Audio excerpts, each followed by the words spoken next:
Racontez-nous comment la jonction entre un roman d'Alexandre Jardin et une appli de géolocalisation.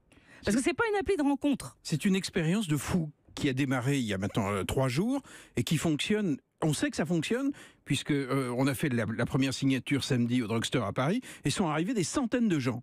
Et on sait que, vu ce qu'on voit sur les réseaux, on sait que vendredi à 17h, place Bellecour, chez De Citre, à Lyon, ça sera une cohue. On sait que ça sera pareil à Strasbourg samedi à 16h, parce que se met en place le peuple de l'amour fou dont je parle dans mon roman chez Grasset. L'amour fou. Et c'est une communauté qui s'est créée à partir d'une histoire d'amour qui est vraie. Oui, oui. Qui est vraie. Alors on va pas tout raconter, mais c'est vraiment une histoire d'amour qui est vraie, qui a été racontée. Qui est absolument incroyable. Voilà, Qui est absolument incroyable. Et quelqu'un a proposé de reconstruire, après la guerre, totalement le monde autour d'un projet amoureux. Ce serait resté lettre morte si les réseaux sociaux n'étaient pas apparus.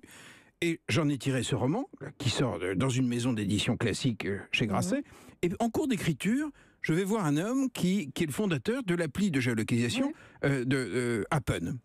Et je lui dis, comment est-ce qu'on pourrait faire pour que mes lecteurs se rencontrent, se géolocalisent, se trouvent et finissent par faire des bébés, s'ils le souhaitent.